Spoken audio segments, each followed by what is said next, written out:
Yeah, just so you guys know, we are live on YouTube, and at 6:55, I will take my shared screen down and read. The floor will be yours.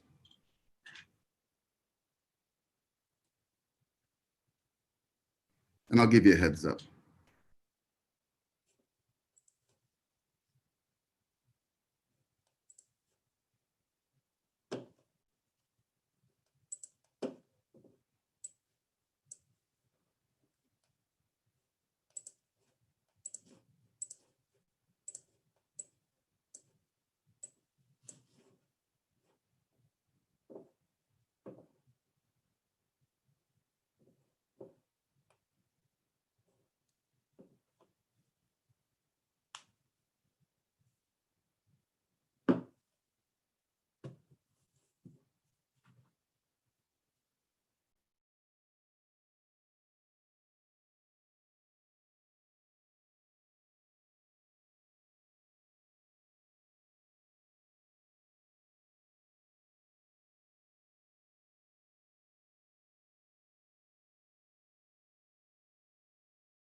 Hey, Gabby. It's okay. No students have jumped in yet. How do I pronounce the school you attended in London? Is it Courtauld? The Courtauld. The Courtauld Institute of Art. Okay.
Okay, Reed, I'm going to stop and go live with you, okay?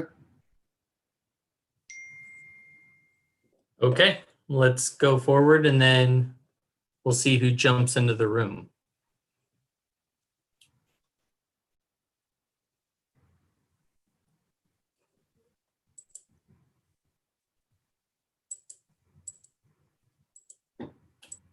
Okay, I see our attendees are starting to join us. So do me a favor, welcome tonight. We're so excited to have everybody join us. You're in for a real treat. So we'll be getting started shortly. But what I'd like everyone to do is take a minute to open up your chat feature. So tonight we're going to be presenting and there will be an opportunity for a Q&A after the presentation. And what we're going to be doing is you're going to be chatting in any questions you have. And I'm just the host right now. You have the privilege of working with or hearing from Gabriela Sotomayor and Jonah Rosenberg. So we're going to go into more details shortly, but go into your chat feature and adjust your chat to read all panelists and attendees. If you only leave it as all panelists, then all the other students attending won't be able to see.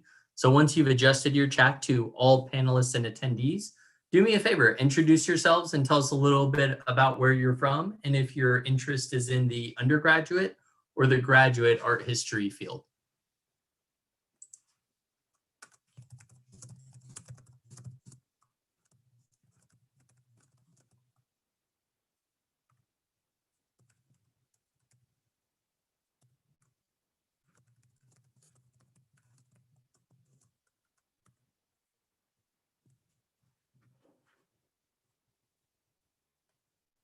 I see that we have a really good turnout already. It shows 27 guests in the chat, so a couple of you have joined.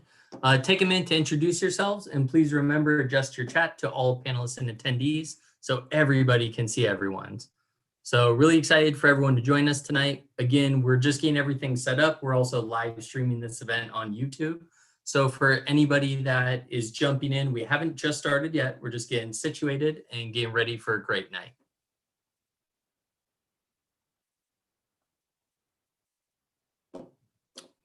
We got Matt from California. He's actually an undergraduate studying in interior architecture and design. Awesome to have you for the art history chat tonight.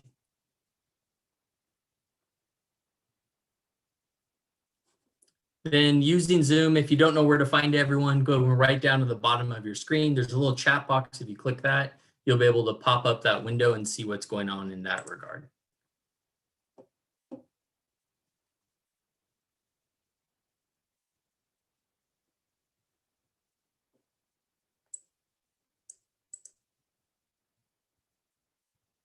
I see someone in here that's interested in MFA computer animation.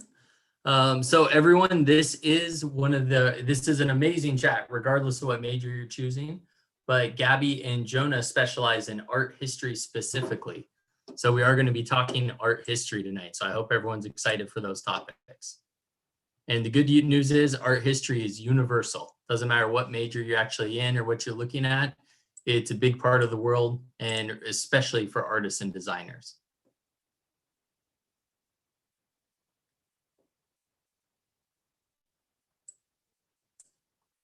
There we go. Forrest, the game development student who has a lifelong passion for art and art history.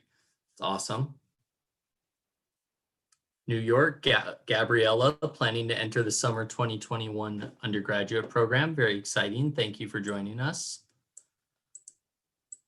Great. I'm actually really intrigued by how many people from other majors we have tonight. So that's pretty exciting to actually see some different interest. And it's funny, before all of you joined us, Gabriella was just talking about, even though now she's our director and extremely accomplished in art history, how she was originally pre-med before she switched her major. So, you know, and I mean, I would tell you that switching majors is pretty normal for myself. I think I might have, you know, gone through more than a handful, literally, you know, to my parents' dismay.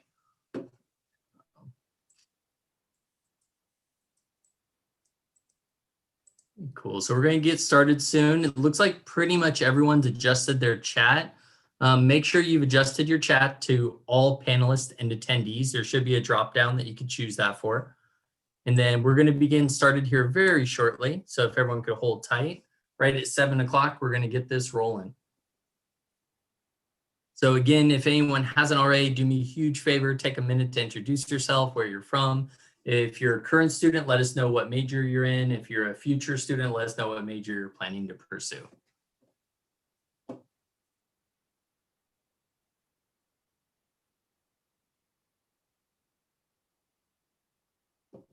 George Lucas, love the name for your Zoom panel.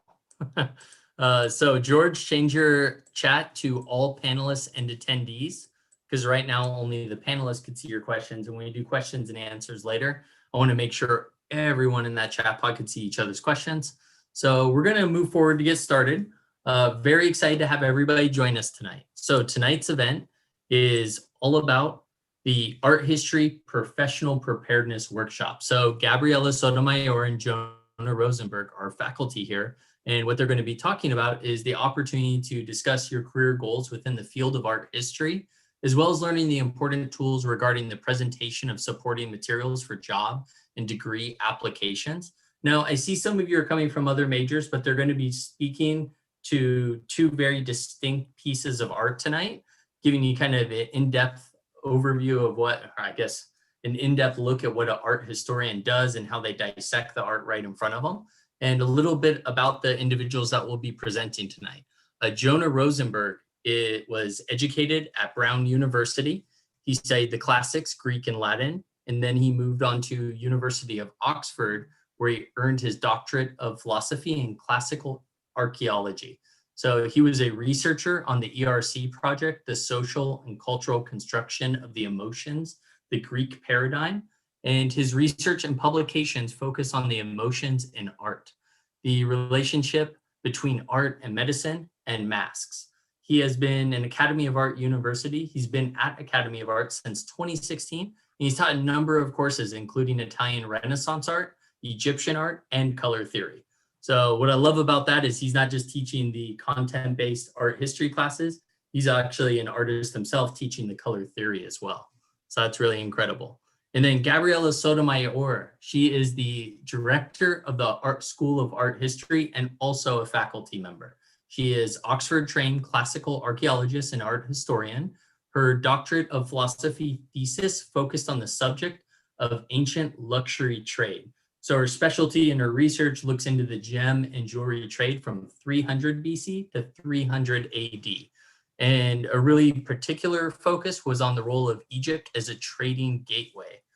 Following that BA in art history and archaeology from Washington University in St. Louis, she actually attained her MA in Greek and Roman art from the Courtauld Institute of Art in London, analyzing the jewelry of the, gosh, I'm going to bungle these words. You'll have to say that part for me after, Gabby. The Egyptian portraits, and a little out of my depth there. And she studied in Florence, Italy, and Athens, Greece as a Gates Millennium Scholar.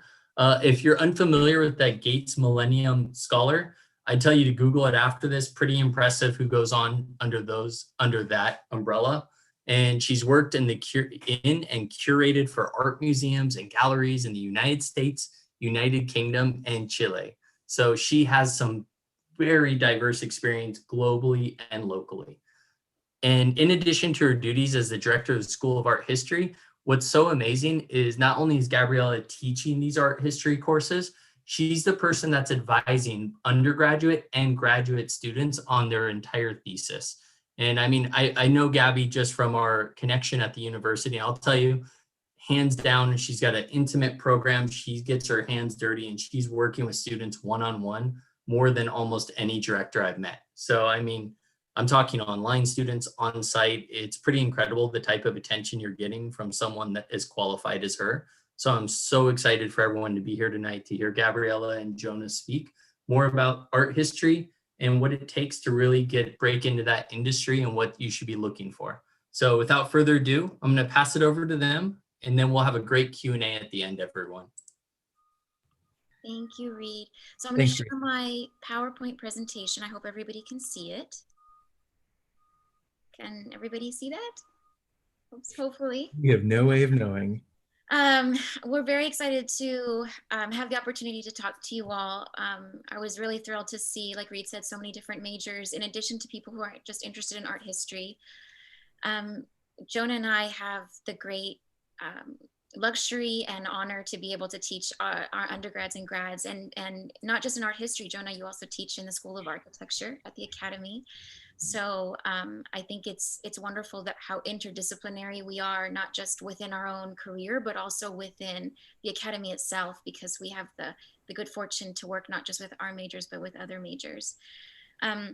So as you can see on the screen, I put our contact information just in case you all have some questions or concerns that you want to talk to us about after the chat is over with. So do write both of our emails down if you want to check in with us.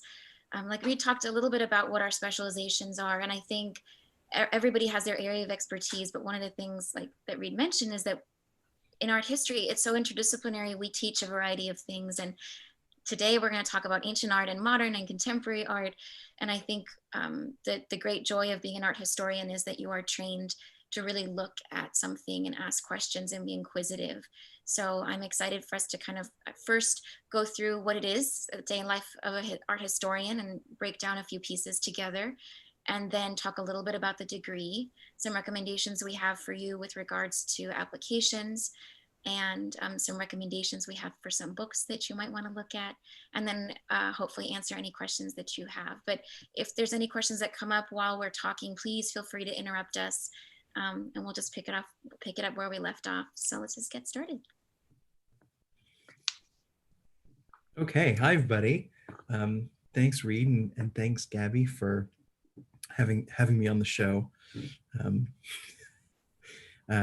So here we have a statue. Wow, we can just move on now. Move on to the next room. Right, it's so easy we see so many of these when we go to art museums, and we look at it and we say, oh, that's nice, or I don't like that so much. But as art historians, as Gabby said, we have the luxury of looking a little bit more slowly and asking a few more questions. And that's just something that I want to take you through here this evening, to give you a bit of a taste of what it's like, what we get to do, because I think Gabby and I both really love what we do. So we're going to analyze this piece of art, which is called the Barbarini Faun. It is in Munich. It's at a museum called the Glyptothek, and it's in this beautiful room. It's this circular room, and it's standing right in the middle, and it encourages you to walk all the way around and look at it. It's made out of marble. It's a couple of pieces of marble, and it's probably a little bit over 2,200 years old. It was probably made in Turkey, in Pergamon, which is on the west coast of Turkey. And we don't know who made it, as with a lot of ancient art, but we know that whoever did it was a pretty extraordinary artist. Barbarini is a funny word for a Turkish sculpture. It's named after the Palazzo Barbarini in Rome. This statue has a lot of air miles. It started its life in Turkey, where it was sculpted, and from there was probably exported to Greece. And from Greece, it made it to Rome, where the Emperor Hadrian bought it, and it was excavated in the early 17th century from Hadrian's mausoleum. And from there, it went to the Palazzo Barbarini, which is the home of this very wealthy, noble Italian family called the Barbarini. And there they enjoyed it until they needed money, and they sold it. And there was a huge legal case at the end of the 19th century, end of the 18th century into the beginning of the 19th century. And eventually it was bought and made its way to Munich, where it's been ever since about the 1820s. And it's one of the most widely celebrated pieces of ancient sculpture that survives. And I want to sort of go into a little bit about why. So here it is from a different angle in the room in the Glyptothek.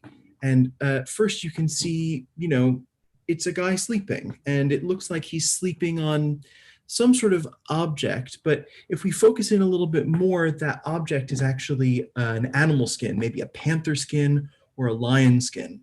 And so we start to stitch together a little bit better who this guy might be. He's a faun, which is a type of half human, either half goat or half donkey. It's a sort of crazy woodland fairy creature. And you can just see behind his butt, his tail snaking out. And if you were to look a little bit closer, he has little horns. He's this sort of wild creature, and that's underscored by this animal pelt that he's sleeping on. He's a sort of wild hunter who's taking a break. And we can see that he's a sort of active, crazy guy because he's jacked. I mean, he's a huge, muscly dude, right? His right leg, which is on our left, the one that's sort of bent, is a restoration. But if you look at his torso, right, he's working towards a six-pack, right? He's a big, strong guy. And really what the sculptor is playing with is this expectation of satyrs being these sort of mischievous, wild creatures, right? Running through the forest, killing animals, going after what they want.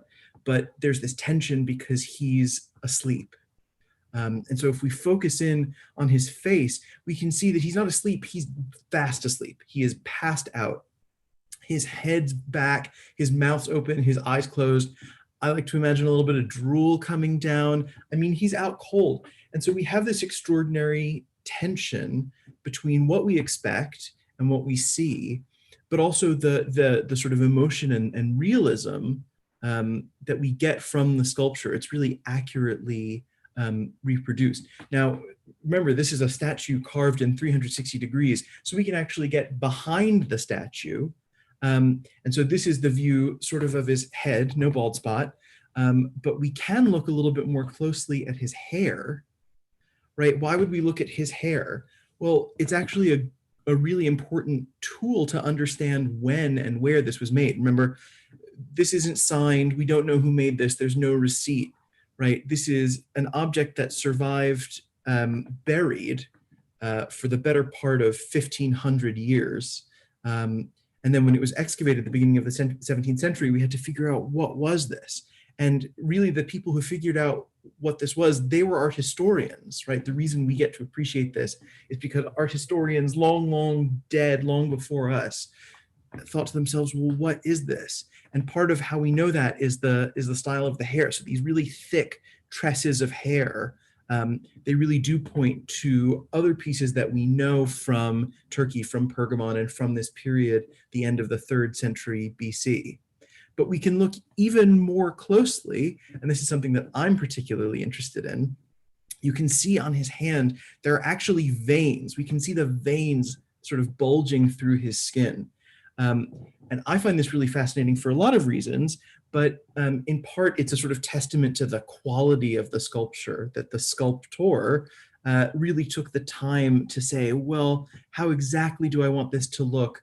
And really subtly carved these bumps under the skin. The Greeks didn't even know what veins did. They thought that it, carried life force or air or something. And so this is really actually a way that we can understand medical knowledge in the period, right? So the piece sort of opens up vistas just by existing. And as we look at the sort of whole thing writ large, we do get a sense piece by piece of the society that created this, the people who commissioned this, the people who enjoyed it, and the reason that it was so pursued even into the modern era.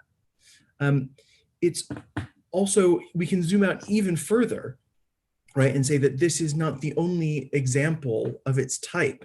On the left, right, so in the middle we have what we've been looking at. On the left, we have a bronze, right? So now we're looking at a different medium, and this was excavated from the ruins of the eruption of Mount Vesuvius in Herculaneum in the Villa of the Papyri, and we can see that they're kind of similar, but not exactly the same. So by comparing these two, we can actually really learn a lot about the sort of the archetype, right? And see how these are specific instances of that archetype.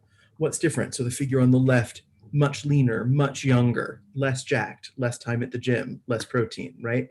All of why are these differences there? What do they mean? What do they mean to the viewers? We can go into all of this. And similarly on the right, we have a modern plaster cast, an 18th century plaster cast that shows some of the old restorations, right? So we can see that he has his left foot, we can see that he has his left arm. So trying to understand how this statue fitted together in the past, right? It hasn't survived perfectly to us. And the process of unpacking that and trying to reassemble it is also the domain of the art historian, and eventually after the art historian, the conservator and the restorer. So I think through this one piece, we get this sort of wonderful prismatic view of the time that it was created. So Jonah, you've identified little facets of the faun, right?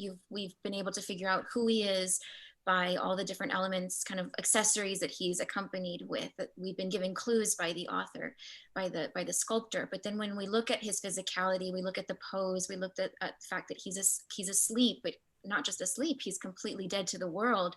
Yeah. All of those are clues to us of kind of what period we're in, because the Greeks really kind of developed from very geometric forms. And so when we collect and we amass all those clues as historians, we have a wonderful little basket of knowledge that we can then apply and say, in the greater scheme, where does this fit?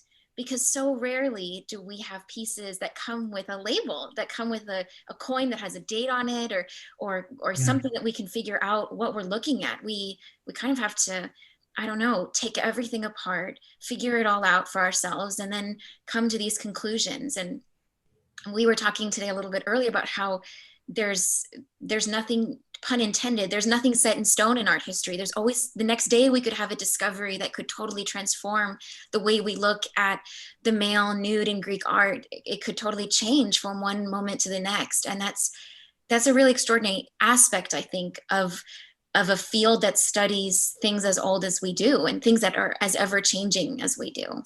Yeah, we get to put on our Sherlock Holmes, what is that, a deer stalker? We get to put on the hat of the sleuth and really try and find absolutely as many clues as we can. And then we have the sort of whole field of ancient literature to compare this to, right? We have poetry from this period, we have coins from this period, we have histories and biographies and novels from this period, right? And we get to sort of weave it into its context. And that's all done through really sort of close and careful looking. And that to me is the magic of art history.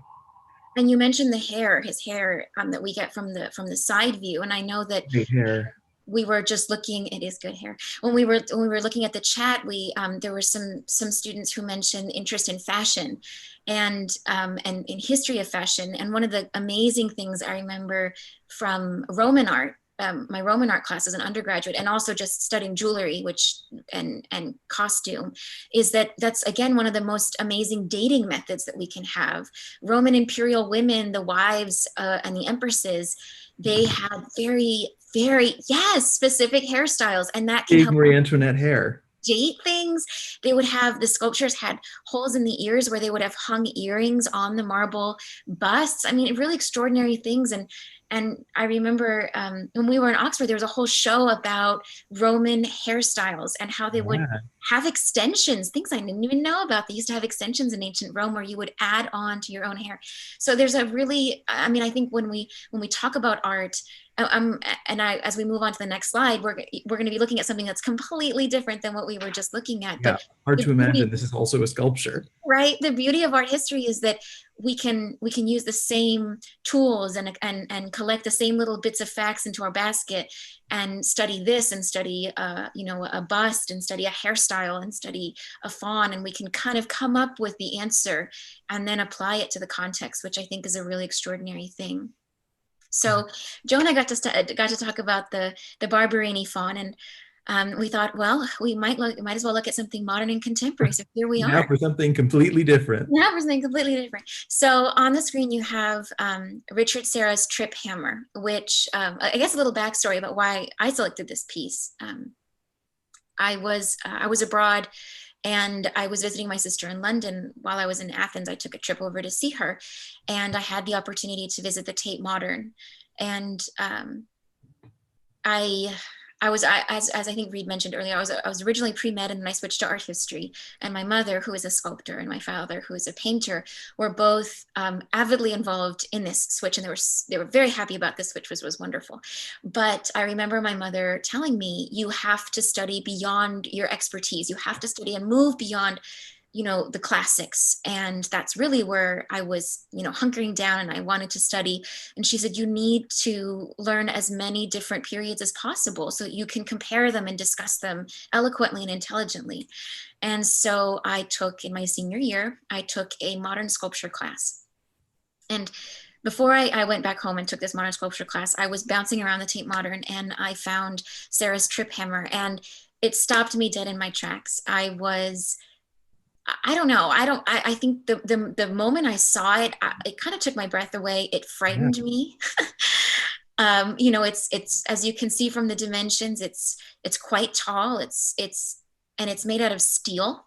But as an art historian specializing in ancient art, as a classicist, I felt overwhelmed by this piece. I thought, what is this? Why is this here? Why is this even art? Questions we never want to ask as art historians, because it really shows our subjectivity, which we shouldn't show. We don't have to love everything, but we shouldn't focus on that. But I started to realize, the more I spent time with the piece, and the more I observed it, like Jonah did with the Barbarini fawn, the more I walked around it and I stood next to it and did not touch it, did not want to get kicked out of the museum, but really kind of engaged with the piece, I started to realize things about it, and I wanted to know more about Sarah's work. So when I went home, I started doing research, and then of course I fell in love with more of his work when I took Professor Klein's modern sculpture class at WashU. And I think that, you know, one of the kind of that overwhelming sense that we get sometimes with modern and contemporary art can be from the fact that it is not form-based. It's not readily identifiable as a human body or as an animal, and it makes us question things. It asks of us to put on a different pair of glasses when we look at it, because we have to ask different questions. We can't just say, what is this, and leave it at that. Yeah. So, you know, just like we did with the fawn, we need to start looking at this in its entirety. We want to walk around it. And the best way you can do that as an art historian is by, I know this may sound silly, but simply describing what you see.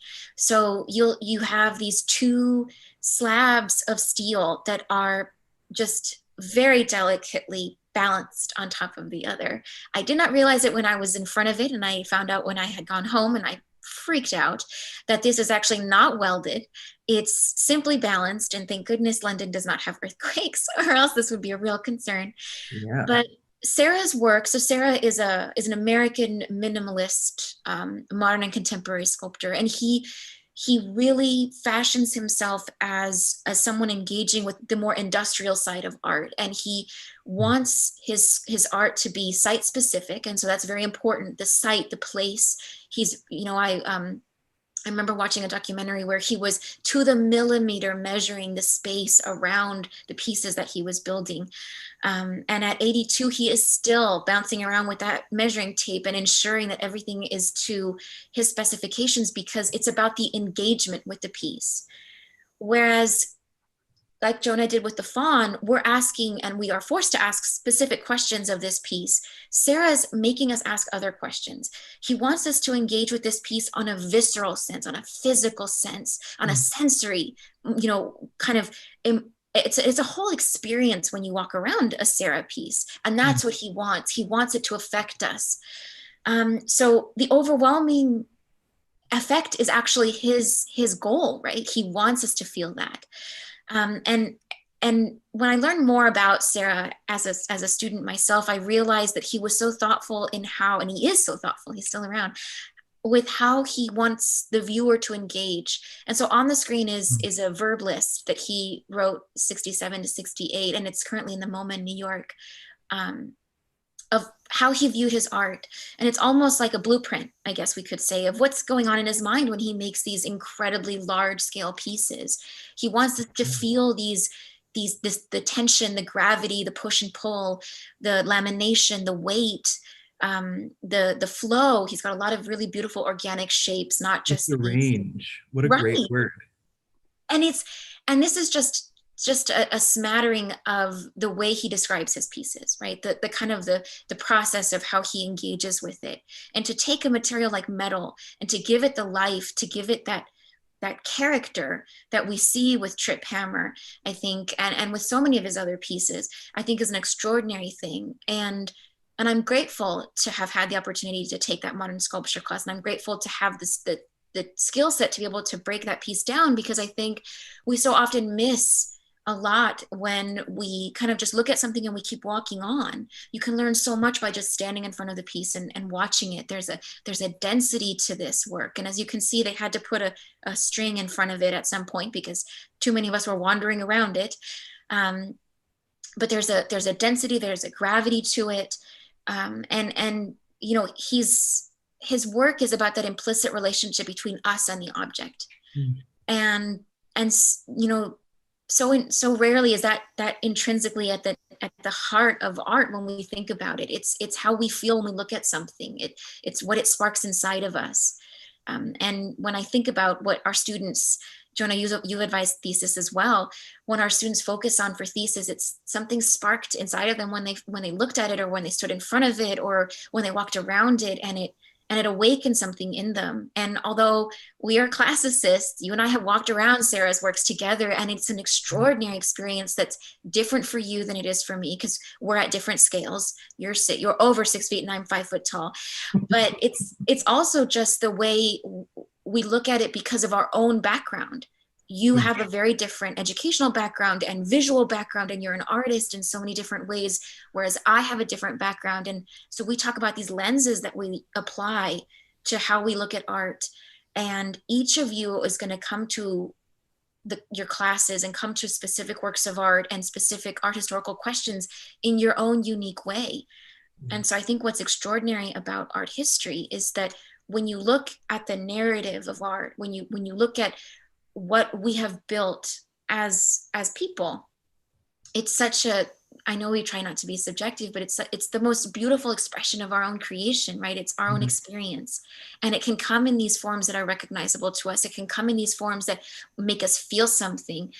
But we get to be the guides for that as art historians, and we get to teach the next generation, but also provide our own lens for the next person to put on, which I think is really cool. And we had to discuss this, which is so great. I mean, if we didn't discuss this, if we never talked about it, it's so easy to look at this, Richard, Sarah, and say, it's 2 pieces of steel, big whoop. But actually through discussion, we can actually come to enjoy it more, appreciate it more, understand it more, ask more questions. And that's a really thrilling part of being an art historian, that you can actually sort of make something where you thought there was nothing. It's pretty magical. Exactly. So I hope that has been exciting or interesting for you all. We could go on and on, but I know that Joan and I wanted to talk a little bit about the nuts and bolts of the program and hopefully answer some questions for you all about that. So the next slides may be a little bit dry, but we wanted to make sure to include as much information as possible and give you all a chance to hear from us about the degrees themselves and how we envision the degrees and what we hope you can get out of them. Art history is such a specific program in a way. And I think one of the beauties of studying art history at the Academy is the fact that there is a studio component in every single track, which, I mentioned earlier that both of my parents are artists, and unfortunately the artistic gene skipped me. My artistic skill is limited to embroidery and needlepoint. Jonah is the one that carries the weight with his pottery. So you're representing us, Jonah. But ignore my tea. There you are. But I think one of the things that when we were building the degree at the Academy that we were so interested in is the fact that in our own educations, we had what we would call a traditional art history degree. It was very much about looking at art, writing about it, seeing what we saw and addressing it contextually. And we never really engaged with the material. We never really engaged with the process of making it. And I think both Jonah and I remember we talked about this when we were working on our doctorates about how we felt like we were missing something. And I took gemology classes and goldsmithing classes to help me fill in that gap for my own work. And you took pottery and vase painting classes and so many different ones to have to supplement in a way. And when we were building our degree, the degree at the Academy, we thought we need to make sure to fill in the gaps that we missed in our own education. And so the Academy is an incredible, fine and applied art school, right? You can take classes in pottery and fresco painting and neon and graphic design and industrial design and interiors. And so it felt like a shame to not have all of those. So we had the lucky job of creating tracks that allowed our students to try and explore as much of that as possible. So on the screen, we have the 3 tracks. We have the BA, the BFA, and the MA. The 2 undergraduate tracks are the BA and the BFA. And one of the questions that we get very often is, well, how do I pick which I want to do? And that's a very good question, because the BFA in art history is kind of a unicorn. It's a pretty rare degree to have. Only a few schools in the States offer a BFA, an accredited BFA degree, because few schools have the art component to be able to offer that. So we're lucky in that we have that. And the students who have graduated from the BFA have gone on to do some really extraordinary things, and we'll talk about them in a minute when we get to that slide. But it really prepares you in a way for a job or a future degree in restoration and conservation that a traditional BA wouldn't, because you have that fine art component, you have that portfolio built out in those 33 units of studio that we would never have had the chance to do in our own educations. The BA is more of the traditional art history degree, but we couldn't get away without giving you some studio. So we have 12 units of it there because we do feel strongly that it's an important aspect of your degree. And that's built for students who are like us. We thrive on the research and the writing. We want to go on to get our MAs or PhDs. We want to be, publishing and working, with research projects with other universities and things like that. So if that's the area that you want to do, if you're interested in teaching and research and writing, the BA is your kind of the direction that you should go in. And of course, the MA option is for students who are interested in graduate study. You have three units of studio there, and the world is your oyster on how you want to take those 3 units. You have a lot of choice, the same as the undergrads. And that's for graduate students who are interested, again, in getting a graduate degree, but also going on to teach at the collegiate level and or pursuing a PhD. Again, areas that our students have gone on to do. So if you have any questions about the different types of degrees, let us know in the chat and we can answer them. And whoever's manning the chat, please interrupt us at will. But I think the big takeaway from this is that you're getting the best of both worlds when you come into the academy, because you get to take those classes with really amazing fine art and applied art professors, which I think is a really extraordinary thing. Yeah, you don't get that very many other places. They really try and keep everybody apart in their own little silos. But the virtue of mixing is not to be underestimated. No, absolutely not. And so, speaking of where you can go, what can you do with a degree like art history? What do you want to be when you grow up? Which is something we're still trying to figure out, aren't we? But our students, we're so proud of where they've gone and what they've done. It's an amazing thing to be a part of that process as teachers, but also to know that just like we, loved our own professors who mentored us and we continue to work with, our students have gone on to do extraordinary things. And so on the screen is just a very short list of what you can do with an art history degree. You can teach, you can do research, you can work as an appraiser, a curator, especially if you have the fine art background or a portfolio, you can work as a conservator or restorer. You can go on to get your MLS and do library sciences. And our students have gone on to work at some incredible places, and we've listed them on the screen. It's just a smattering of them, and they've continued to continue their studies at other places. The Courtauld, which is my alma mater, George GW, York, UCL, Sotheby's, Yale. I mean, some really amazing places. And again, I think it's a testament to them. They've put in the hard work and the effort, and it's of course our great luxury to teach them and to engage with them and support them. But I think the big takeaway from this was the depth and breadth of what you can do with an art history degree and where you can go with it.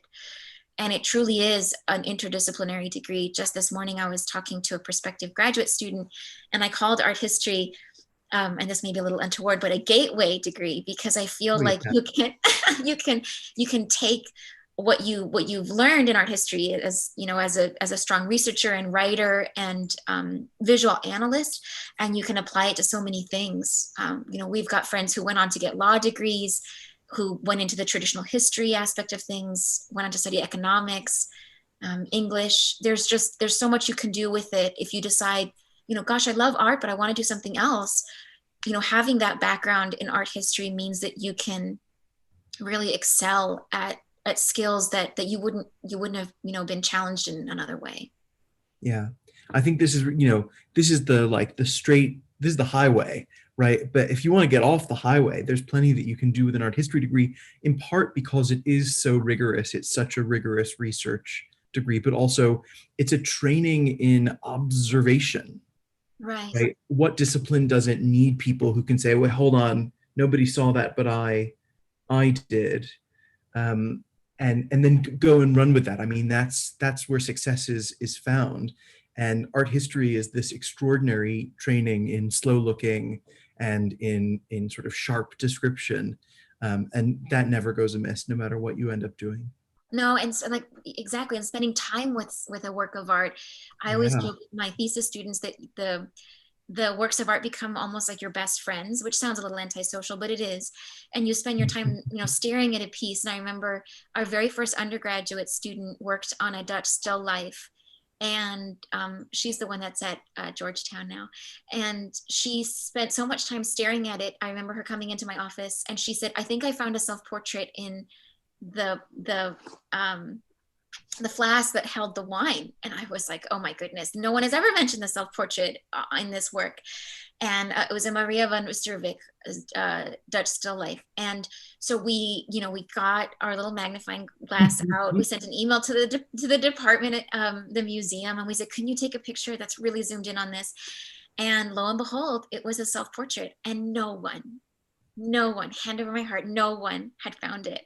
And of course, she was thrilled. That was her thesis. She went on to get a master's degree at GW. Now she's researching at Georgetown. And I mean, that's an amazing thing. And she took a leap by wanting to just kind of say that, but also she spent so much time with the piece. She became so intimately aware of it that she noticed that, and no one else had. So I think that it's a real treat to be able to spend that much time with something as extraordinary as art. A couple questions I want to dive in. I want to say that story right there was just incredible. You think about how long a piece of art's existed, how many people have observed, researched, studied, and a student of yours found a piece that was hidden within. That's so cool. That's incredible. So we had a couple questions. Someone said, it was when you were talking right at the very end of the degrees, you just jumped to this page, but you're kind of talking about the interdisciplinary work and the way someone could be immersed in the studio aspect of the program. And someone said, would it be better to start with the BA then? And I think, the BA first then. And I think the question was more in alignment with, under what circumstances should I choose a BA versus a BFA? And I think that's one of the things that makes our school so unique. So if you could talk about that in a little more detail, and then I have a couple of follow-up questions. Sure. So that's a really good question, whoever asked it. Thank you. So the BFA and the BA kind of start very similarly, which I think is nice in a way. You take a traditional materials and methods class, you take the looking at art and design class. And so you're equipped with a very similar skill set. And the traditional materials and methods class is a really wonderful class that teaches you the history of the different materials, tools, and techniques. And it pairs that with actual hands-on studio projects. And so that's one of the classes where I really see students kind of their ears perk up and they say, oh my goodness, I really like getting my hands, or I really like using, the clay, or I loved working with the glass, or I really enjoyed working with charcoal. And I want to take more classes in that avenue or in that vein.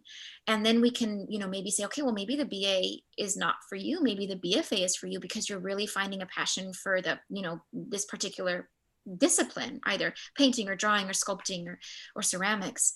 And so I think the most important takeaway, I guess, to be able to circuitously answer that question is to say, you can pick one. Doesn't matter, because the first semester you're really going to get the same kind of start. And after you've taken that traditional materials, tools, and techniques class, I think reassess how much you enjoyed working with your hands and how much you enjoyed learning about those materials, and do you want more of that? And if you really do, then let's talk about the BFA. I think also, and Jonah, let me know what you think about that, but I feel like it's also, once you've had that kind of hands-on experience, it'll also maybe kind of open up your eyes to what do you want to do with that degree at the end? Because I think the BFA is so well suited for students who are interested in careers in conservation. One of our students graduated with a BFA. She went on to get her master's in conservation, and now she's working on her master's in science and conservation at UCL. And it was because she started off, she fell in love with painting, and she took all 33 units in painting, and she graduated with this incredible portfolio. But it was because she had taken those painting classes that she really realized that this is what she wanted to be doing, and she wanted to know more about the decay of the paint and specific types of paint and things like that. And so I think taking that first traditional materials, tools, and techniques class is going to be really important for you. And then understanding, you know, what did you love about it? What did you want to know more about? And then saying, okay, what else can I take in that avenue? I hope that answered the question. Yeah, I think that was incredible. And then, I mean, you know, I think just from an outside perspective, it's if you love the art, go with the BFA. If you know you're more the traditional, I like the research, I want to be more research driven, writing the big papers, then you go the BA route. You still get that early exposure to art. And the best part is, if in your first semester you're taking that one studio class and you fall in love, you can switch to the BFA snap of a finger. There's no issue. There's a lot of ways we can make concessions that first, second semester. So just always remember, and the same goes from major to major. If you're only in your first semester and you find that you love something else, it's relatively easy at that point to switch at a school like ours. And then there's also things like elective slots, some kind of free spaces in some of the majors where maybe you take some art history classes. And the good news is, no matter what, if you're in any major at this school, you're definitely taking some art history classes, guaranteed. So it's part of the degree requirements across the board. You do get us, yes, I know the art through the 15th century, that's one that I teach, art through the 19th century. You get those classes regardless of what, or history of architecture, you get those classes regardless. But I think to follow up with what you said, Reed, I think it's the most important thing is that you kind of track what you're passionate about and what you enjoy doing. And at the very beginning, Reed talked about the size of our department, and Joan and I both know from our own experiences of studying at different schools, art history is traditionally a very small program, really small. Joan and I were 2 in our doctoral class, so it was just us. Good thing we got along really well. But the big takeaway is that we're really accessible. You can email us, you can call us. And so if you have doubts about what degree you're in, or you want to think about switching, you know, we've had the good fortune of working with students who've taken our classes as part of other degrees, and they've come to us and they said, I love it, I want to know more about this. And we've been able to work with Reed and his team and the advising team to be able to figure out what we can transfer over. And so again, it's the nice thing about the Academy is that all the directors know each other, all the departments work well together. And so we're able to kind of make sure that if you do need to make a move, you can. But again, if you have any questions about what degree would be the best one for you, just let us know. Yeah, and on that note, I mean, even now, Gabby said, I was speaking with a prospective art history student. It's 2 students, myself and another graduate admissions advisor. We've been emailing her about all week, and she's the first to say, can I get on the phone with them? I want to just make sure the program actually aligns with their goals. I want to dive in a little bit deeper to what they want to actually study. And I mean, just that kind of accessibility, it's pretty incredible. They're talking about being at smaller art history programs, but I went to schools like Sonoma State and San Diego State. I never once saw the person who was the director or the chair of my program, ever. They're off getting money and doing papers, and they're supposed to be getting published, and that's why they have that role. And you know, the crazy part here is Gabriella's done or doing all of that, and she's still that accessible and open door policy, you know, and that's what's so incredible. We did have a little topic, a question kind of off topic. The person acknowledged it a few times, but he was really interested in this when he said, hey, I know we're not talking about drawing, but this has been on my mind. How do you make a picture look more realistic when you're doing it as a drawing? So maybe Jonah knows, I'm sure Gabby, you know the answer as well, but Jonah is the actual artist. Maybe he can even speak to both sides of it. Well, what's really cool is that art history and art practice do work synergistically. You can actually become a better art historian by drawing, but also a better draftsman by studying art history, because there are so many different historical modes of sort of creating reality in a 2-dimensional line-based medium, right? So right at the end of the presentation, I think we're going to see a really good one, and you know, an ink and wash. But you know, I think I had the real joy when I was in grad school. The museum where we were had a print room, and it was open to the public, and I could just go and they would pull down a folio for me, and I put on little white gloves, and I would just sort of flip through, you know, old master drawings, you know, Rembrandt's, Cézanne's, Picasso's, Michelangelo's. I mean, it's just there. And I really did get better at drawing just by looking at the different ways that people have thought about this problem. I see a three-dimensional thing and I want to make it two-dimensional. How do I do that? This could be a thesis topic, right? Different ways of collapsing the third dimension into two in different media and different times and different places. So yeah, it's not a one-way street. The two really do work together, which is, I think, why the Academy is so great for blending the two. And Joan, I mean, you've done figure drawing for a long time, and you've done things like timed sketches and just practicing. And I know that sounds, practice makes perfect, but it is. I mean, I remember when you'd start something and you would be so thrilled to be able to see the development of the shadowing and how different pencils or different materials are able to give you different effects. And so I think experimentation is also really, a really key element in all of that. Yeah, definitely seeing how other people have done things before you. It's like, hundreds of hours of practice collapsed into a single drawing, and you say, aha, that's going to work for me. That is something that I want to do. And it's fantastic because you really progress by leaps and bounds. That was an interesting question. Yeah, great question. So we know that some of you are thinking about applying, and we know that, trying to figure out, what direction to go in can be a little overwhelming.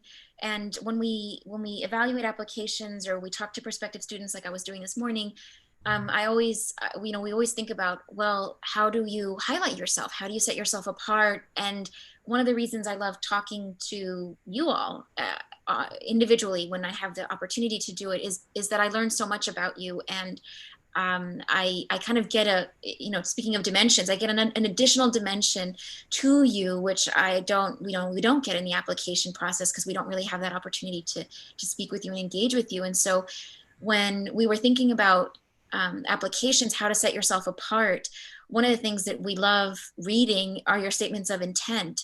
And so for the undergraduates, you may not have to do this depending on the program, but it's always wonderful to kind of do this exercise for yourself. Think about, envision that you're talking to Jonah and I, and what do you want to do? What are you passionate about? What, gets you excited about art history? Why do you want to study it? If, you decide that this is the degree you want to do, and think about it. And the statement of intent is really where you are presenting your intentions to whomever is reading. You're kind of going forth and you're saying, this is what I'm interested in and this is why. And in that statement of intent, you're able to not only tell us what you want to specialize in, but also share with us aspects of your own life, the lenses that we've been talking about applying and putting on to look at art. What lenses do you have that have, taken you to this particular point in your life or giving you this particular direction? And so the statement of intent is a really wonderful way for us to get to know you, but it's an even better way for you to share with us aspects of yourself that maybe wouldn't come out in your resume or your writing sample. So we really love reading those statements of intent, and even if it's not required, think about sending one in, because it gives us, again, that little added dimension of getting to know you.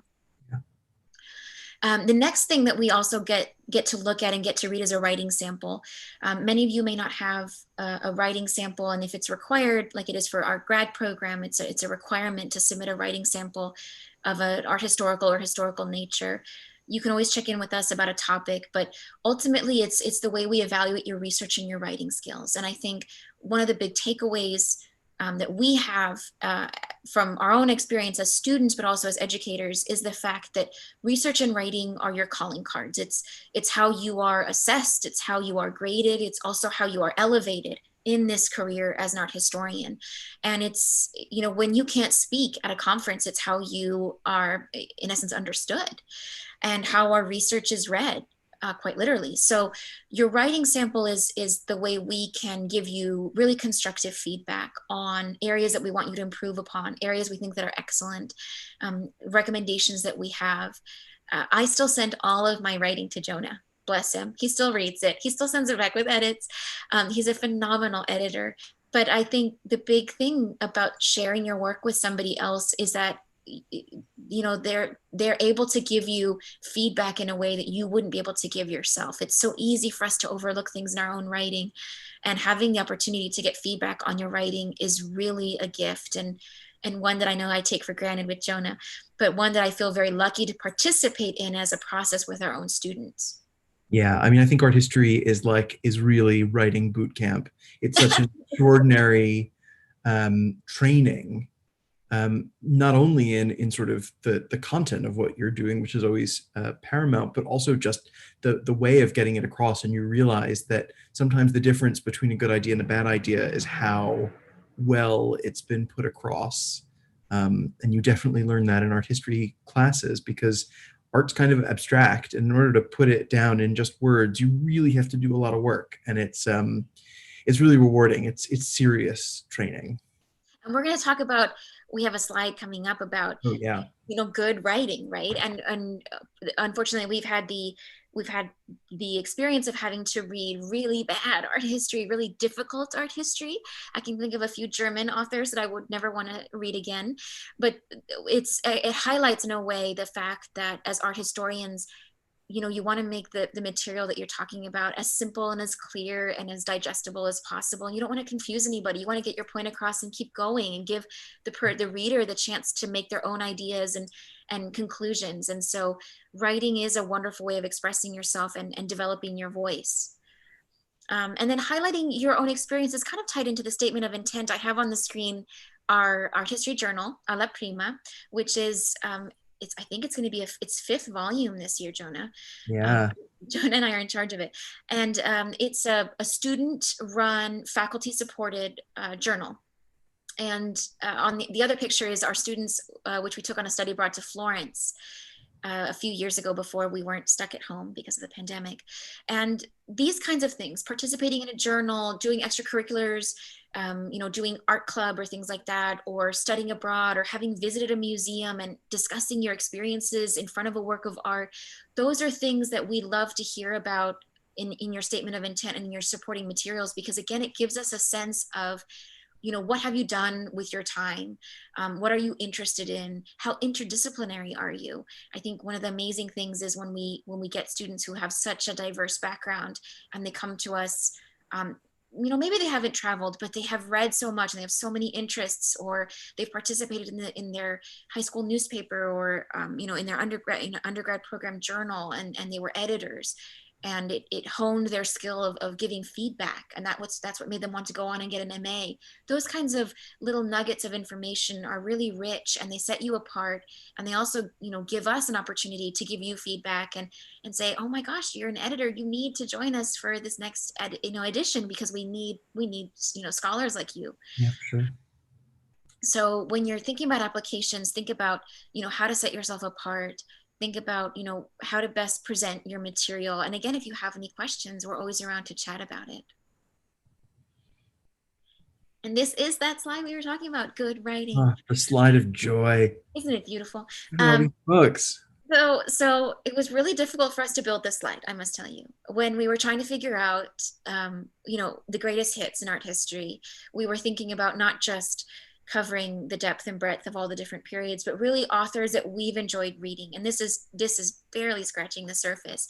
But one of the things that we've talked about is good writing in art history and developing your voice when it comes to writing. And this is going to be something that you're going to work on for the rest of your life if you're an art historian. We are still doing it, and we will never stop. And I remember one of the conversations I had with John Boardman, who John and I got to work with when we were at Oxford, and he's a classicist and a Greek scholar, and he really wrote the book on Greek art. And speaking with him, it was an overwhelming experience. But I remember him telling me, because I was very nervous about my writing, English is not my first language, Spanish was my first language, and so writing, I wrote in the sentence structure of Spanish, which is not right when you're writing in English. And so, long story short, he said to me, pick up an author that you enjoy reading and that you have fallen in love with and that you can read easily, and it's not complicated, and you don't have to read each sentence twice or 3 times to understand. And start to mimic, and then develop your own, and start to develop your own voice. And so when we were building this slide, unfortunately, Boardman didn't make it because we didn't want to play favorites. But on the slide, you see Baxendale, you see Jones, Pollock, Parker, Gardner's. You know, Helen Gardner, the book on the far top right. She was a female historian, and she was the first historian to not only do a history of art, but to do a global perspective on art. And she was a lady. So we have Gardner's there, and that's one of the books that we use for our Art Through the 15th Century and Art Through the 19th Century class. Svetlana Alpers's Dutch art, Mary Beard, a personal favorite. She's a classicist at Cambridge, and she's, she's always accused of making ancient art too easy. And of course, we love her because she makes, the conversations between the Roman senators fun.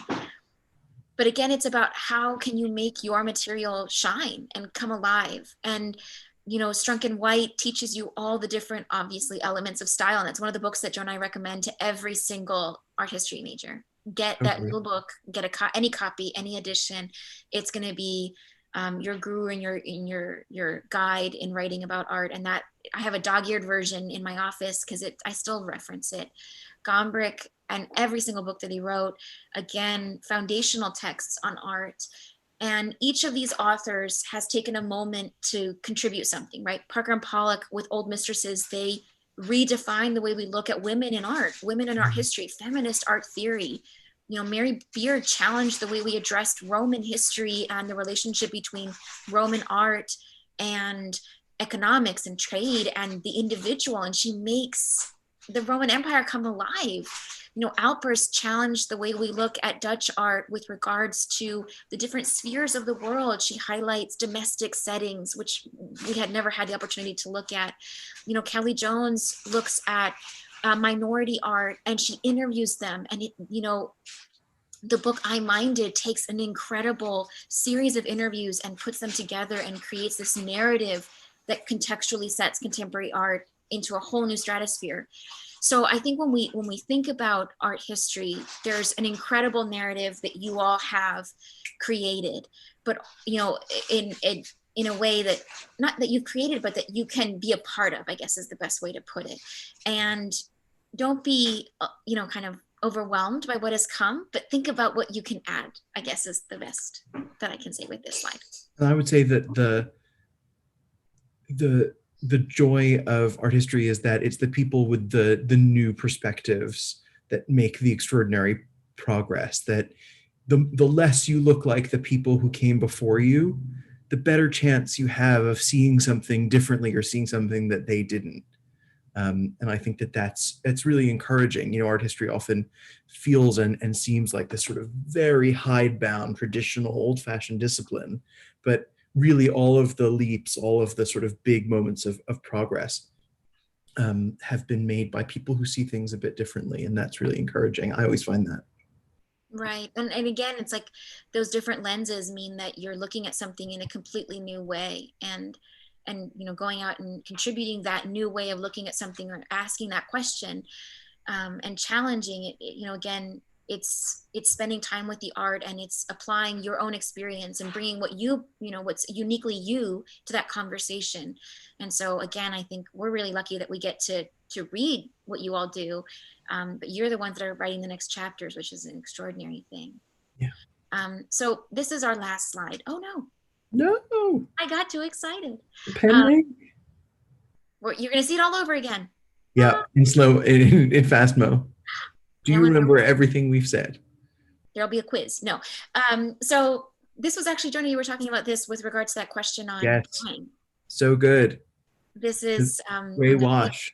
So yeah, excellent. A sketch of the death of Socrates. But so I don't know if there's any questions. I don't know if we went over our time. When you let us loose, we can just keep going. But we were trying to rein ourselves in here. Oh, well, you have done perfect. You're the first two people I've ever seen do one of these that finished at 7:59 or 8 p.m. So that's already incredible. And usually these things can run a little longer if we have some questions coming up and, and that's what this time's for, students. So if any of you are potential students, just people that poke their head in to see an amazing chat about art history because you're passionate and lovers of art history, by all means, though, this is a great opportunity to ask some questions. It looks like we have some students that were in the attendance tonight that are currently registered for upcoming semesters. They're in some are art history, some are outside of the program. I've seen a couple students already mention they're planning to apply right after this. And it sounds like, I'm guessing art history. And if if your presentation on art history got someone so excited that they're applying to another major, that's even more impressive. But yeah, I mean, we're going to leave the door open for any questions anyone has. I did put a link in there. Juan had a great question about, are there other upcoming chats? And we do these events every single week, every Tuesday, like clockwork. We've had animation, we've had landscape architecture, we've had game development. So we've done some really cool panels. Some are more kind of a Q&A or an exploration of art, and some are actually like hands-on. People getting dirty, doing live painting, live sculpting, and students can actually play along and do their thing if they show up with a couple of materials. Damius, I will get a link in there for past chats as well. You'll just have to give me one quick sec. So I'll grab that. And then for anyone, if you have any questions though, please start throwing them out there. Someone said, how would teachers and mentors help a student if they feel like their current program isn't right for them? So I think the first thing would be to send me an email. If you are thinking about art history, I think the conversation we need to have is, well, why art history? And also kind of to address, what is what makes you feel like that maybe the program that you're currently in isn't the right fit for you? And then how can we guide you? I think ultimately, one of the things that I always tell students who come through my office is, even if you don't end up with me, I still want you to kind of be in the right place and feel at home. So even if it's not art history, even if it's not at the academy, I want to make sure that you have the right program, because I do know that we can't offer every single specialization and every single avenue of study. But I think that if you're feeling a little adrift or bereft in your current degree and you're thinking about maybe switching and you want to talk about it, send us an email, send me an email, and we can, I have, a Zoom office, and you can meet me right here and we can talk and figure out what's going on and kind of walk through the process. I think, y'all know I changed my major, so it's not a foreign experience for me. And so I know that sometimes you start off thinking that you're going to do something and you fall in love with something else, or, you're sparked by something else, or you realize that organic chemistry is never going to be something that you're good at and you need to find another vocation. So if that's where you're at, just check in with us and we can guide you. Acetaldehydes. The worst. So bad. I'll add on to what Gabby said. For myself, I'm the senior director of admissions, so I oversee graduate, undergraduate. We get a lot of people at the graduate level that their bachelor degree was not at all what they truly loved. Right. Mom, dad, someone told them, go get a business degree, go get a communications degree, and they're switching out of successful careers even a lot of times, and they're moving in a different direction because they want to love what they do. They want to do something they always wish they'd pursued. Even in this chat, I think someone said, man, I really wish I'd known the schools like this and degrees like this existed when I was in high school. And I just tell everyone it's never too late. There's never the wrong time to follow your heart or go with what you actually believe can make you happy if you're not. And I would tell you, there's a lot of careers out there where people make good money, they do great professionally, and they're not happy. And there's a lot of jobs out there where you can chase your passion and be very successful doing it. And that's just what I would tell you. If you're choosing to do what you love, I just always have believed you're far more likely to be successful. It's just easier to be great at something you enjoy doing than being great at something you dread. But on that note, I would also just tell all of you, admissions here does the same thing. I put my email in there once and I'll put it in at the end. If you want to talk about where you are currently in your education, what transferring might look like, what it might look like to take that next step, we do things a little different here. If you want to apply, go for it, apply. We love that. But we would actually like to have a conversation with you first and foremost, believe it or not. And we want to make sure the program and the school checks all of your boxes. And then if we agree it should be one of your top choices, then we would recommend you take that moment and you apply.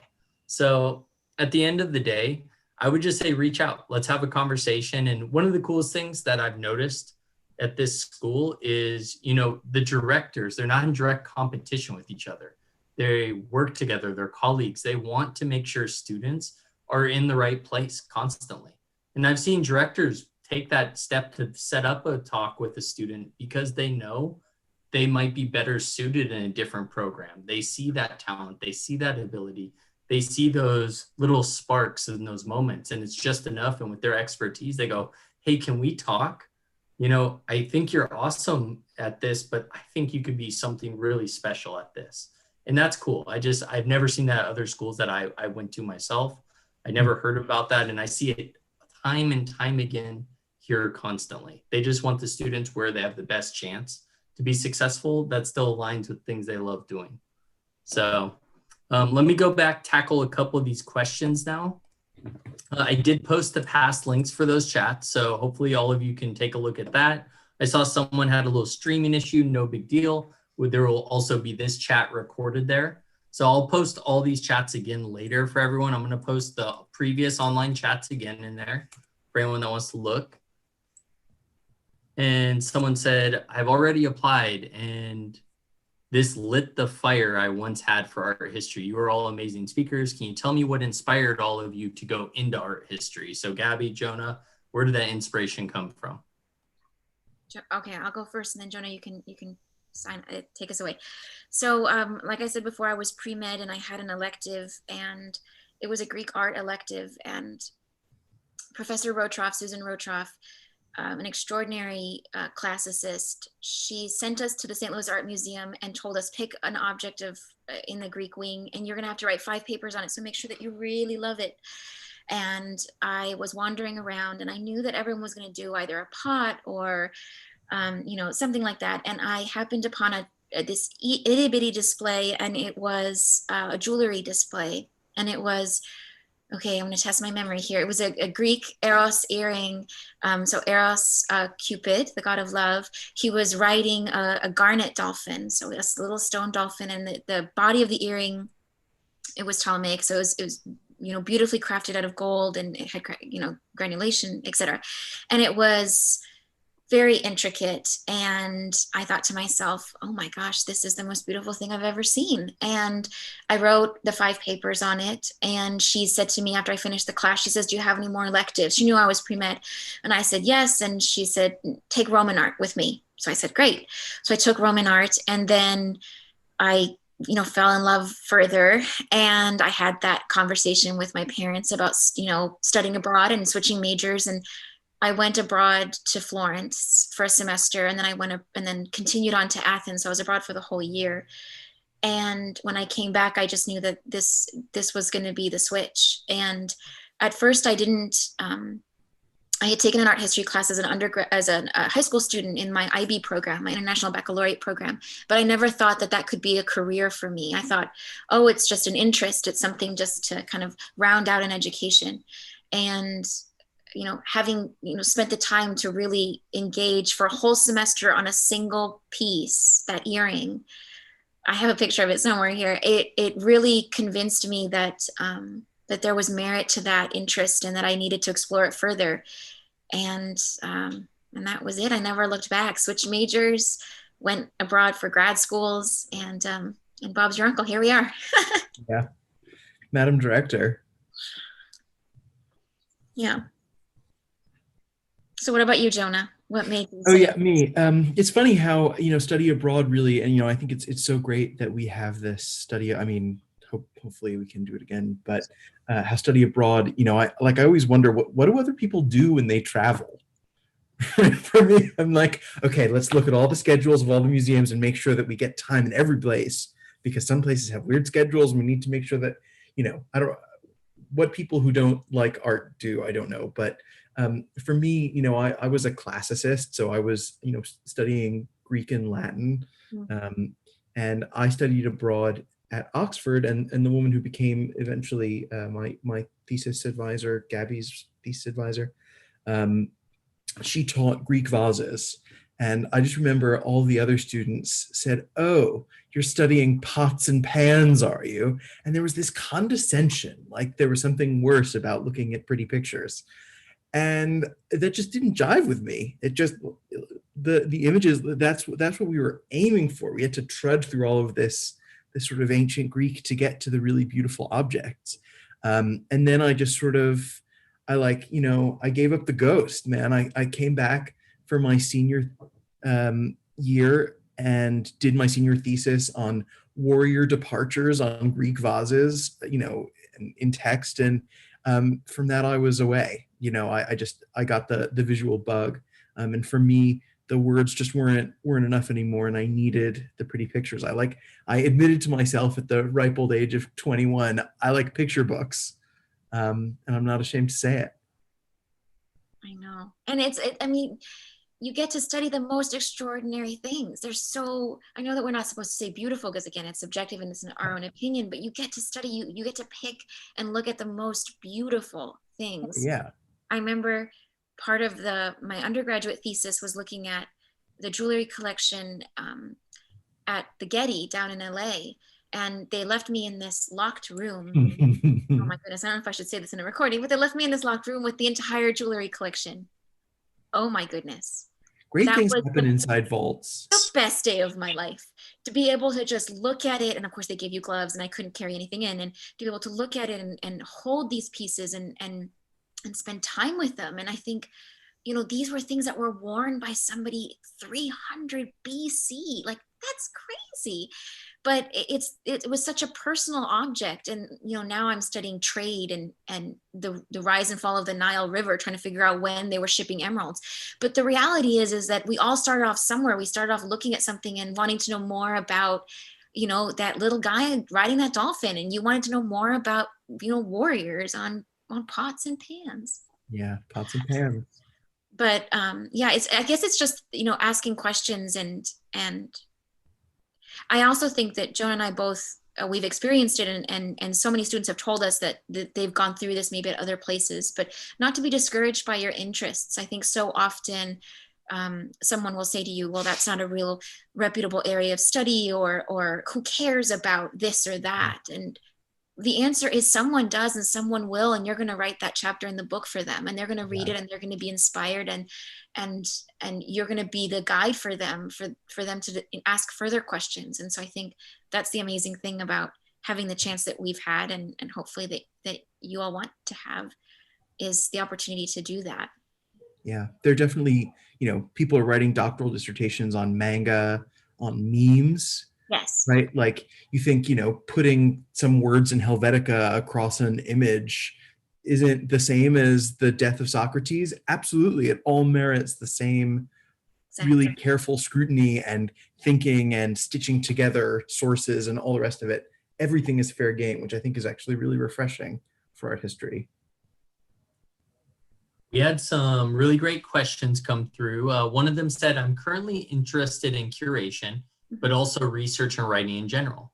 Have you had students in the past pursue more of a research-based career? And I know when we went over the career paths and the alumni, a lot of those are going into those fields, but maybe you could just speak to that and kind of what that research-based career work actually looks like once you're there.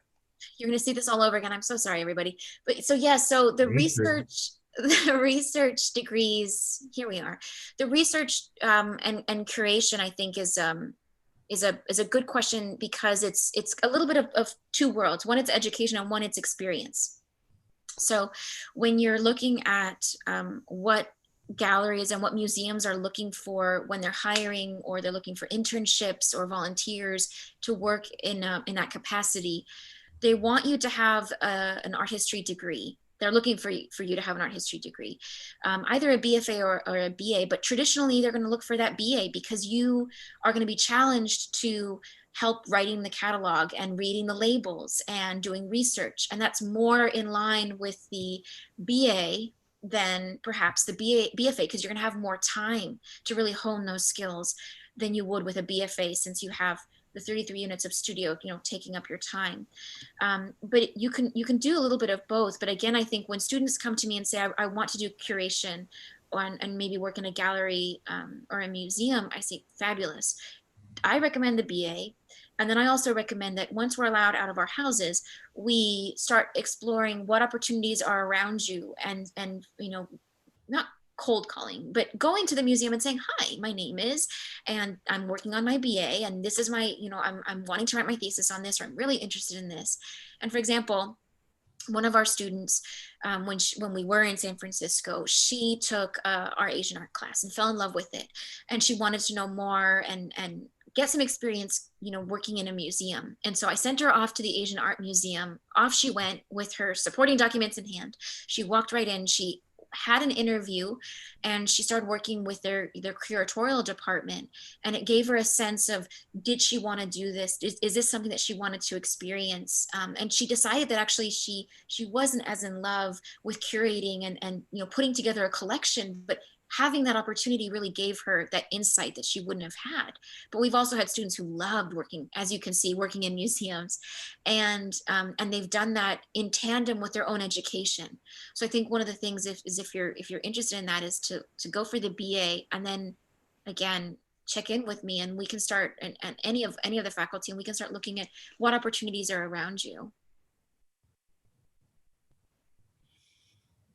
That's awesome. And then this one, kind of more like I think this one's pretty cool given what we've been talking about to this point.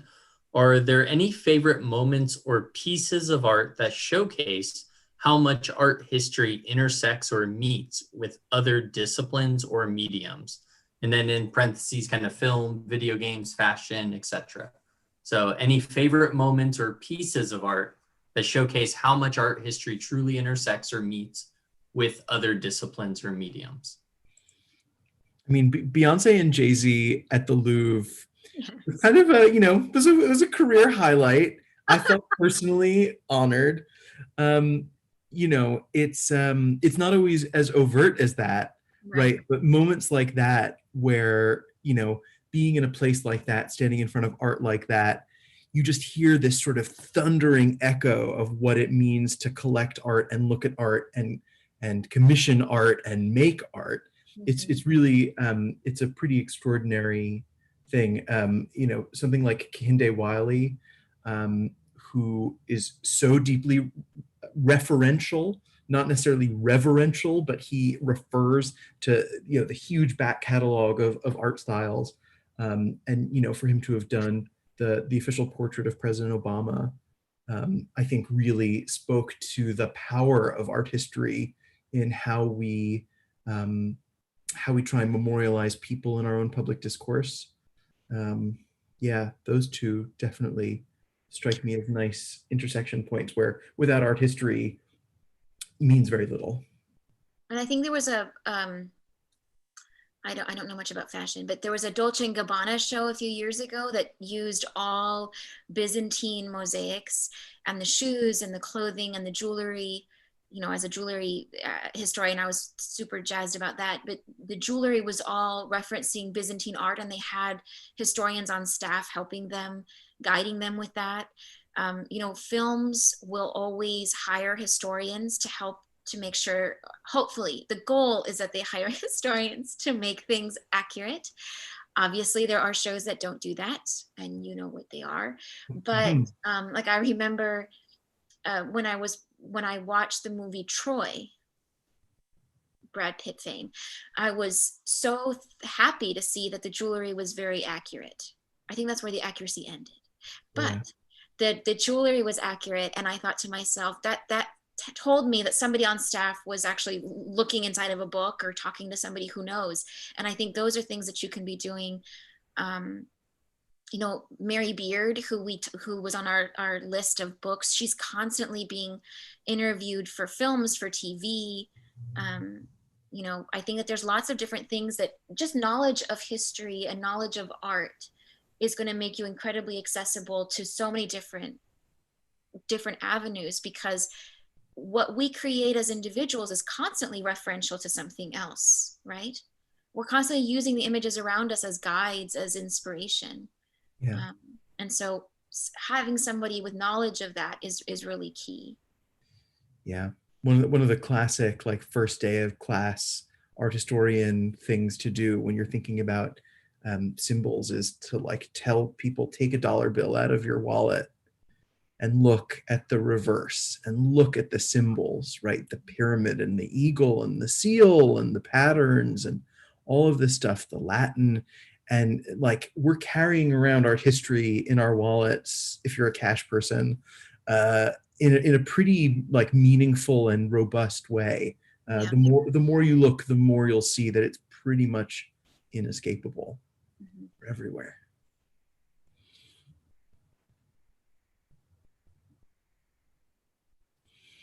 That was incredible. Thank you, everyone. And then Jonah, you got a shout out. Someone said Jonah's commentary is what I live for. So they're loving your commentary. No, so this was an amazing night. I want to thank everyone for joining us, and thank you so much, Gabriella and Jonah, for taking the time and the energy, and the passion definitely shines through for both of you. It was amazing hearing you comment on the art and the school and the program. And for anyone else here, you know, if you have questions, please, please, please don't hesitate to reach out. That's what we're here for. And that's what my team does. You know, we would be able to look at that and see in a little more. I think Beyonce at the Louvre was one of the coolest things to bring up in the Dolce & Gabbana campaign. So pretty cool to hear that. And then what I'm going to do is I'm going to put some more information in there. If anyone has questions beyond this, or just simply you actually want to talk, hear more about the program, learn more about what this school offers, please, I put my email in there. Don't hesitate to email me directly. If you're a current art history student, or you're even a prospective art history student, I'd love to connect you with admissions, and then even eventually get you connected with Gabby herself. She loves to meet her prospective students, make sure that the program checks all their boxes, and is really going to help them achieve what those career and life goals are. And that's what I love about it. You know, we'll be the first to tell you this school is not the best place if we don't think it really checks those boxes. And we'll definitely recommend you take that first step and you apply and move forward if we think this could be the place to help you reach those goals. So thank you so much. Please reach out to me if you have any questions. What we're going to do is we're going to cut the chat right now, but I'm going to stay right in here and actually just make sure if anyone has questions, I'm able to answer those right in the chat for you for the next 5 or 10 minutes. Thank you, both of you, for an amazing night. Thank you, everybody. Bye, everybody. Night. Apply.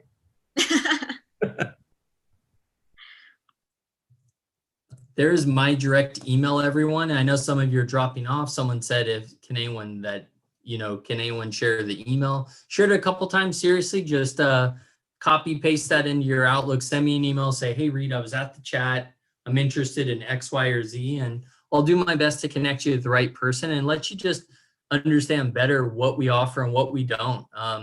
Just so you know, constantly I'm talking with students, and I had a student today that was dead set on transferring, and we just kept diving into it. And I just told her she had 20 units left at her current program. I just said, look, I think the best thing you can do for yourself financially and timeline wise is just suck it up and finish that program. If you want to come here for a graduate degree, I'll be the first to get in line to help you.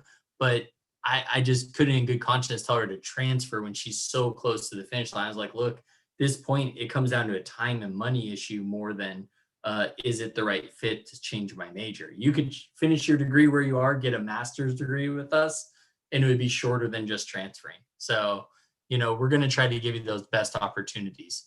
Someone asked, am I an instructor? No, I'm not an instructor. I actually oversee the admissions department. So I oversee graduate, undergraduate, domestic admission. That's my area of expertise. But I do take online classes here, so I'm familiar with how it works. Awesome. Someone said they're going to be at the workshop next week. I love it. And then Craig, you said, hey, I hate to admit it, but I don't know much about your program. Do you offer a master's degree? So for art history, we have a MA, Master of Arts degree. It's 36 units. And most of our programs offer MA and MFA options. So for a lot of these programs, like a graphic design degree, an advertising degree, the MFA is usually that terminal degree. So that's going to be the highest level of education you can receive in that field. The MFA programs are a little longer. Those are 63 units, and the MA programs are 36 units. There's like 2 out of 30 that are a little longer, but the 36 unit programs, you could complete something like that in a year and a half. And the 63 unit programs could be completed in at least, it's 3 years and could even be a little less depending on how aggressive you get with your course load.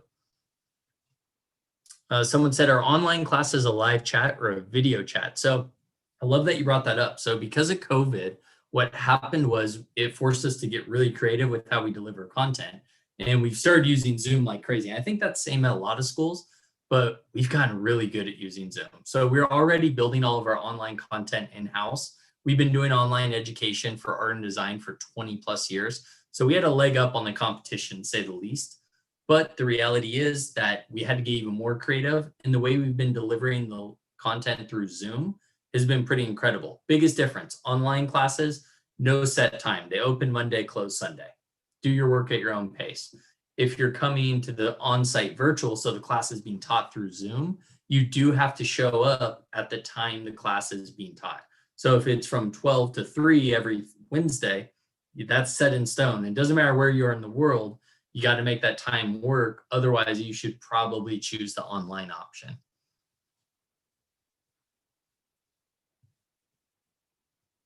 What does the welding art look like at the school? So the fine art sculpture program and the jewelry and metal arts would be the two that are actually using the welding skills, and they're going to be very different though. The fine art sculptors are doing actual sculptures. This may be more not quite as focused of work, kind of, more cerebral, more artistic, but they do get the foundational training before they're moving on to just working with metals and welding. And then the jewelry and metal arts, they're making their art with a very focused purpose of making wearable jewelry or wearable art in many cases. Someone said, are you able to take extra classes for the MA if you're wanting to finish within 12 months? It would be tight. So Brandon, I don't know if you're referring to maybe utilizing something like military benefits or just trying to go through an accelerated program. I would say 12 months wouldn't really be doable, but you could do maybe like starting in the spring, take the summer off, go in the fall, then go in the following spring, and you do 4 classes each semester. But at a school like this, you won't really be able, because of prerequisites and whatnot, you won't be able to tackle 5 classes a semester. So you wouldn't be able to do like 5 in the spring, 2 in the summer, 5 in the fall, especially if you're in a heavy artistic program. It just, I went to school, I studied things like psychology. I went to schools like San Diego State and Sonoma State. And I mean, it's so different. Even if you're talented and you're smart and you're a really good artist, it's just, there's no way to do 5, drawing classes in a single semester. And really, you aren't learning those foundational skills to kind of launch you into those next classes and those next to take advantage anyway. So a lot of times prerequisites would block you out from that. Are you able to take extra? When does spring classes start? Spring classes start February 8th. So February 8th, 2021. Lots of students are already getting ready. We can register at a school like this right up until the week of.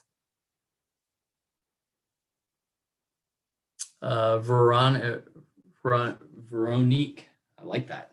If you choose to take the MA, can you take additional units of studio than the 3 units are required? Unfortunately, you wouldn't be able to. Maybe Gabby could swap 1 class for another studio. So that'd be a director approved waiver sub. But other than that, you wouldn't be able to if you're using financial aid. So if you're using financial aid, you can't take any classes outside of a degree and use that resource. But if you were happening to pay out of pocket, or if you wanted to pay for an extra class, you could absolutely do that. Nandi, you're actually able to schedule classes immediately. So if you were to apply tonight and pay your $50 application fee and your $95 enrollment fee, you can choose your classes tomorrow. It's that simple. The admissions representative would follow up with you. We do want to make sure you selected the right program. It checks all your boxes. You understand what resources are available. But at that point, we would be able to help you choose classes. Does the school have on-campus dorms? Yes, we're right here located in San Francisco. Beautiful dorms. We have 40 different buildings, and about half of those are dedicated dorm spaces, and we're connected by an entire shuttle system. So we have really amazing facilities. And if you've never been to San Francisco, I mean, it is one of the most creative and diverse communities. Such an artistic such a artistic centerpiece of the world. So really incredible. The fall semester starts 2021. So our fall semester in 2020 is already underway, and those classes started early September of this year. So next available semester is spring 2021. We have a summer semester, and then we have a fall semester.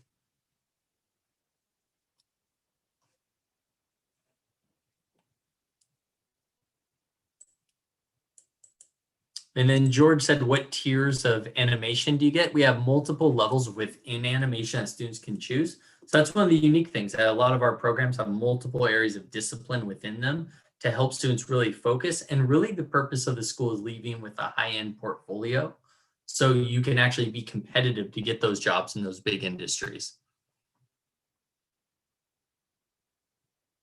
Oh, Juan, great question. Yeah, we have an amazing illustration program. And within illustration, you do illustration or illustration with a comics emphasis, but there's a history of Japanese anime or Japanese illustration, kind of manga style in comics. There's a history of comics. And then there's also a manga style class. There's tattoo classes. And then of course there's traditional and just the general illustration classes that would teach you all the skills you would need to do any of those things. Nandi, yes. So when you apply to the school, you have an admissions representative, which team I work with. And then once you've gotten into the first week of classes, right then you get handed over to what's called student services. And that's going to be your student service advisor who guides you through the curriculum. They specialize in programs, so they know the faculty, the directors much more intimately, and they're able to really know the ins and outs of your curriculum and program to guide you. Brian, the art history major is going to focus on just that, the history of art, but specifically it's going to be European history is the major focus. There's still opportunity to take some classes in Asian art and some other areas of art, but you're going to find it's mostly European focused. And at the undergraduate level, there is a language requirement. So you have to choose between one of the 4 approved European languages, and you will become fluent. You'll be able to read, write, and speak in a language at the conclusion of that program. And during the graduate program, that's something that's expected by midpoint, that you can translate and start to read in a foreign language. Those languages are Spanish, Italian, French, and German. I saw some people signing off, no problem. I'm just so grateful everyone came. I'm so glad you got the treat of hearing Gabby and Jonah speak. But for everyone, I'm going to put my email in there again. If I missed any questions, please shoot me an email.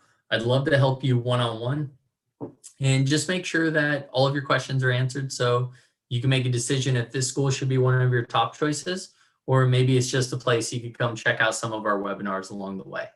So thank you everyone so much for joining us. Have a great night. Email if you have any questions.